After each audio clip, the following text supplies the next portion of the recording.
Hello everybody, we are the Keto Crows. Thank you for joining us.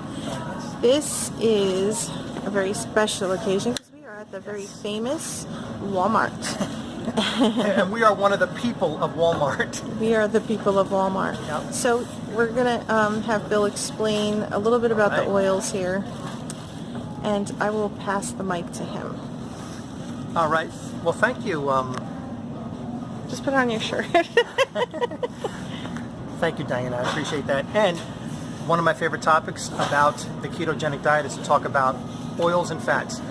When you're actually on an authentic ketogenic diet, one of the things we want to do is eventually work our way up to consuming as much as 70 to 75% fats in our diet. We want to make sure that it's controlled and they're good quality fats and that we have a variety of fats for the nutrition we need. Of course, the superior forms of fats we're going to talk about in a little bit, but what fats do we avoid? We're going to show you what fats to avoid by all means possible. Make sure to avoid them, and we're going to tell you that in 1 second.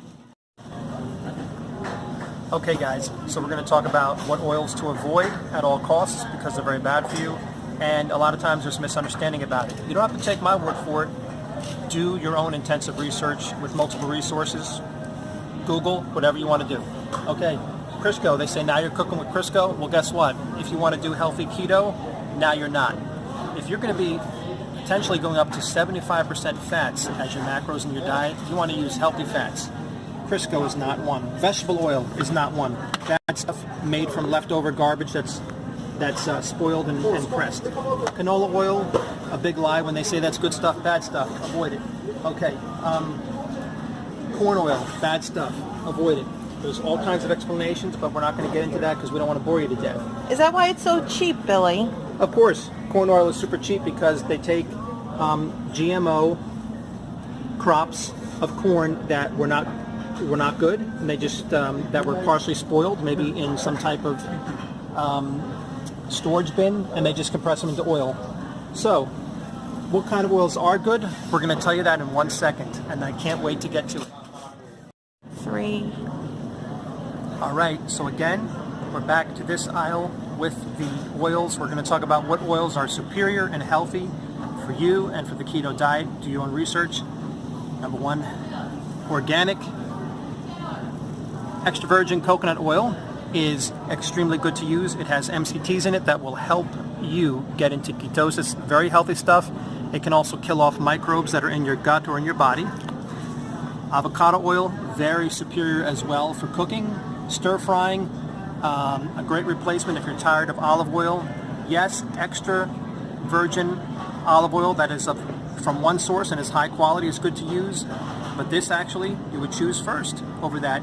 This is even good to put on salads instead of olive oil, but you can use high quality extra virgin unrefined olive oil sometimes.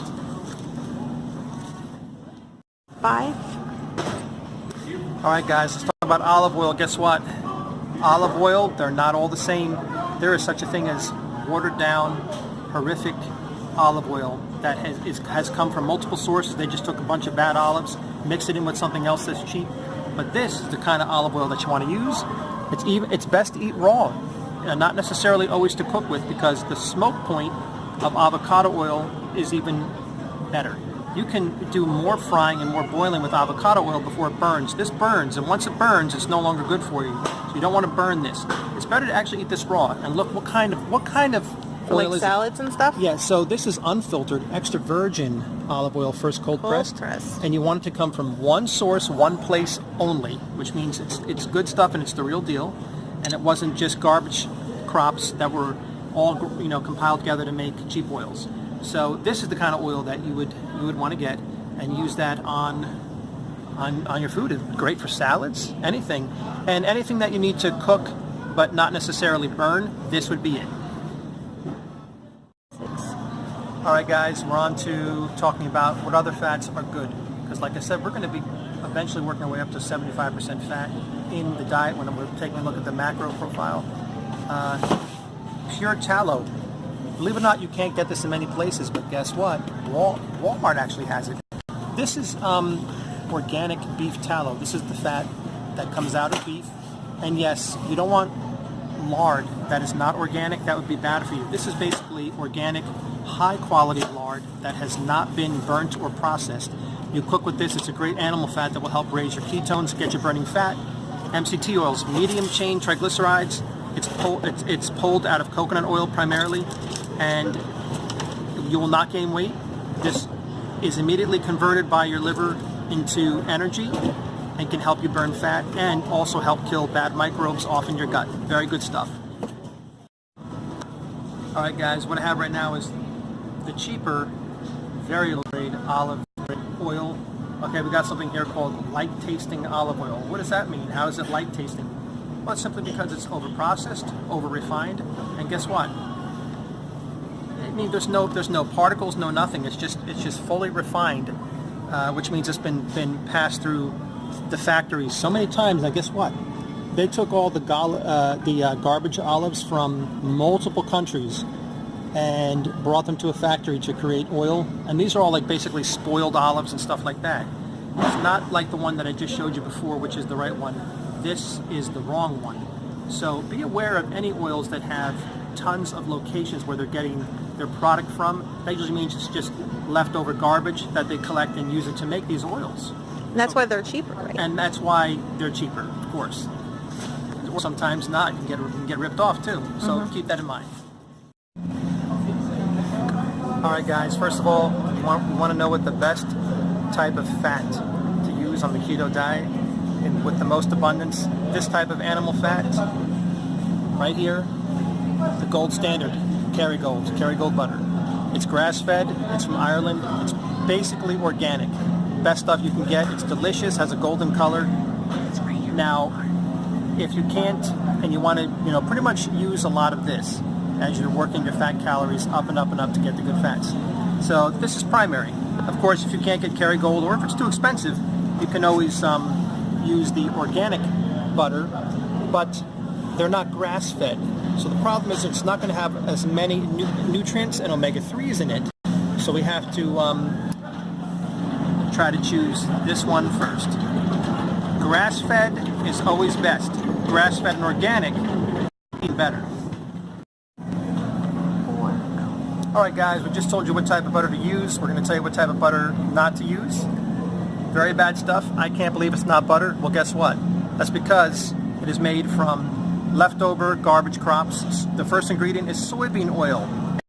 And then we have palm and palm kernel oil and all kinds of other stuff that just aren't good for a source of fat. It's garbage. That's going to go to the garbage. This stuff, it's a scam. They try to tell you it's healthy and all that kind of stuff. No, it's not. Actually, it's just vegetable oil. Vegetable oil is very cheap and made from cheap, rotted, leftover vegetables that are just gathered up from farms and used for oil because there really is nothing else they can use them for. Okay, the other thing, again, we're going to say what they call margarine. Avoid that. Your body cannot process margarine properly because it's basically a synthetic fat, more or less. Avoid margarine. We just showed you. So grass-fed butter, grass-fed organic butter, the best. If it's just organic butter, use them a lot, and that's it. Alright guys, so we're back to our lesson about how do we consume fats, what are healthy fats. When it comes to dairy, you want to actually avoid most milk. You want to avoid something like this. We would think that, oh, look, this is healthy. Fat-free. Fat, half and half, homogenized and ultra-pasteurized. Well, guess what? It's going to have a lot. It's going to have carbs. There's 3 grams of carbs in just a tiny 32 servings per container. So in just 2 tablespoons, we have 3 grams of carbs. And also, it's so refined that there's no nutrition in it at all. This is actually not necessarily extremely nutritious, but it is pure. It's pure fat, and it is not over-processed, and it's actually the way to go. I mean, you can use just like half of the amount of this to flavor your coffee to get the same flavor that you would get from this, or you can use this for recipes like making whipped cream or anything like that. All this is now it's organic. When it comes to creams, we want to use organic because when they give the animals toxic chemicals to help them produce more milk, it winds up in the fat. So be careful of that. And Alright guys, we'll talk also about cheese as a fat source. Cheese can also be a great fat source if you're trying to eventually work your way up to 75% fat, that your macros are in your diet. Guess what? Walmart has organic, certified organic cheese at a very, very good price, like $2.37. Now the reason why we want to have organic dairy is because when it's non-organic, there are a lot of the growth hormones and drugs that have been given to the animals to help them produce more milk, the female cows, and also bovine growth hormone and things like that. So we want to avoid that. We want to stick with organic dairy as much as possible.